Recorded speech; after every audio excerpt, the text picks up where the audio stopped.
Amis, abonnés, téléspectateurs, auditeurs, salam alaikum, marhaba bikoum, bonjour à tous, heureux, content de vous retrouver, où on va repasser un petit moment ensemble pour échanger à nouveau. Ba'da bismillah ar-Rahman ar-Rahim, wassalatu wassalam ala al-Habib al-Mustafa, Sayyidina wa Mawlana Muhammad sallallahu alayhi wa sallam, kashif al-Ghumma, shafi al-Umma. Aujourd'hui, je vais vous parler, on va aller sur le terrain social et on va aborder une question qui est celle de la solidarité avec laquelle on nous bassine matin et soir pour démontrer finalement que ceux qui finalement font le moins preuve d'actes de solidarité sont les plus riches. Et notamment tous les représentants du CAC 40 et toute la grosse finance qui est dans les coulisses du pouvoir. Alors, pourquoi je dis ça? Parce que je vais revenir, par exemple, sur une notion qui est propre à l'islam, mais en réalité à toutes les traditions, hein, car maintenant, pour tous ceux qui m'écoutent, vous aurez compris que la tradition étant une, les commandements majeurs sont également un. Donc parmi les piliers de l'islam, je rappellerai que les deux premiers, donc la double attestation de foi, la shahada an la ilaha illallah wa Muhammad rasulullah. Le deuxième, c'est donc point de Dieu, si ce n'est Dieu et Muhammad est l'envoyé de Dieu. Le deuxième, c'est as-salat, la prière. La troisième, c'est zakat. C'est-à-dire que l'on prélève une partie de ses biens que l'on va redistribuer dans la société. Donc, prophète interrogé sur ce pilier, sur cette notion, disait c'est la manière de donner corps à notre générosité, à notre bonté, c'est donner corps à notre solidarité. Donc, la première chose sur laquelle la solidarité se pose dans une nation, dans un peuple, dans un clan, dans une tribu, dans une famille, c'est la main à la poche. Hein, l'imam Ali disait Al-mahabba bila infaq, nifaq. Un amour, qu'il soit national, citoyen, fraternel, familial ou autre, qui ne se traduit pas par un don en monnaie trébuchante, en bien, en quelque chose de pesable, de mesurable, de vérifiable. C'est de l'hypocrisie. C'est-à-dire que si votre amour reste au niveau de la parole, oh t'es beau, je t'aime, t'es gentil, machin, et que derrière il est suivi, il n'est pas suivi par un acte concret, c'est de l'hypocrisie. Et ça me rappelle un jour, là où j'ai travaillé assez longtemps, un ami qui était ouvrier, dans le lycée où je travaillais, on lui avait demandé de faire une grosse journée parce qu'il y avait vraiment beaucoup de boulot. Il y avait notamment des tables, des chaises, il y avait plein de choses à débarrasser, donc vraiment un travail harassant. Et il a donné de lui-même, il a vraiment été champion, quoi. Il a bossé, et le lendemain il nous raconte que quand il finit sa journée, plus tard après tout le monde, etc., l'approviseur vient le trouver et lui dit vraiment oh, je vous remercie, c'est excellent, un très bon travail, je vous remercie vivement, je vous remercie, franchement je vous remercie. Alors l'ami, qu'est-ce qu'il lui a dit? Il lui a dit bah, moi je vous assure que les merci ça nourrit pas mes enfants. C'est-à-dire que moi le remerciement c'est sur la fiche de paye que je voudrais le voir, parce que des merci comme ça franchement ça nourrit personne à table.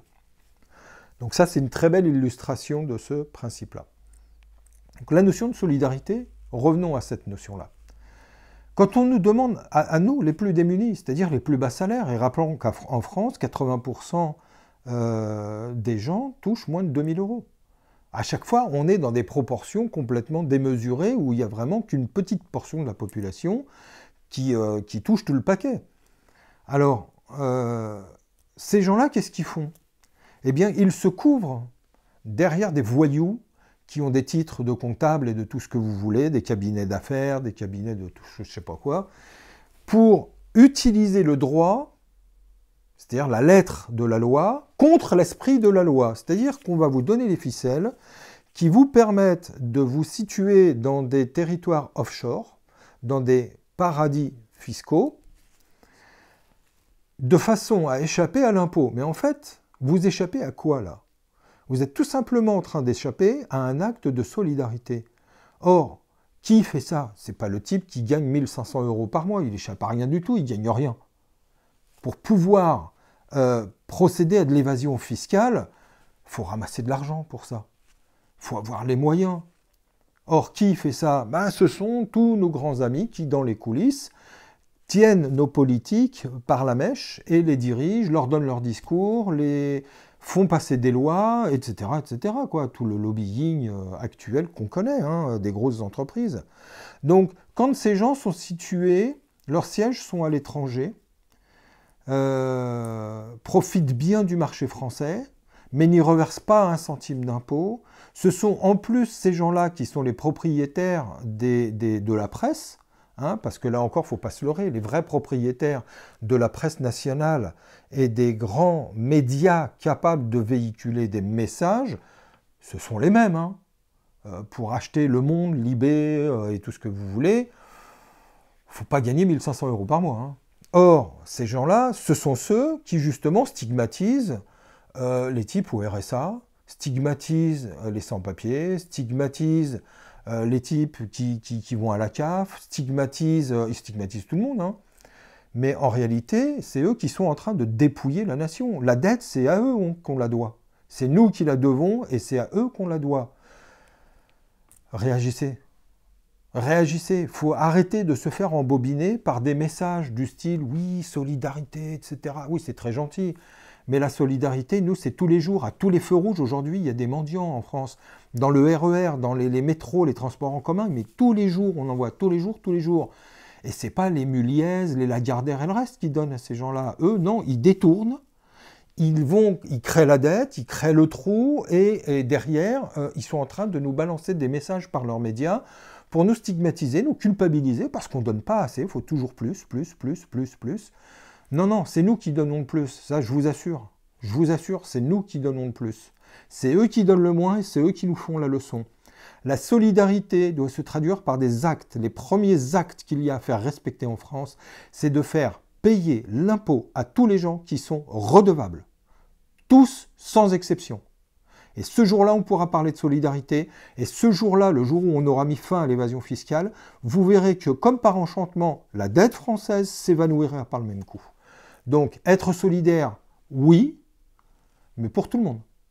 Parce qu'aujourd'hui, ceux qui échappent, ce sont ceux qui, en 73, loi du 3 janvier, ont bénéficié, et un peu plus tard, de 83 sous Mitterrand, ont profité des lois et des accords qui permettent de couler les États et de prêter aux États avec intérêt.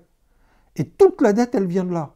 Moi, quand j'ai une dette sur mon compte, je peux vous assurer que quand j'ai moins 100 €, je sais tout de suite d'où ça vient. Ça me prend 5 minutes à savoir pourquoi ou comment. J'ai mal fait mes calculs, je me suis trompé, j'ai mal estimé, j'ai une dépense inattendue, ça ne me prend pas longtemps. Aujourd'hui, on nous parle de 2800 milliards de dettes pour la France. Je serais incapable de vous dire où est le premier de ces milliards. J'en suis pas capable. Pourquoi? Parce que comme moi et comme vous, il n'y a pas d'information. C'est la nébuleuse totale, c'est les eaux troubles, il n'y a rien à comprendre. Vous nous devez et puis vous payez, vous vous taisez. Prenons-nous en main.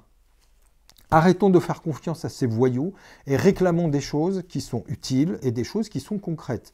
Stop à l'évasion fiscale, et pour ça, c'est pas difficile.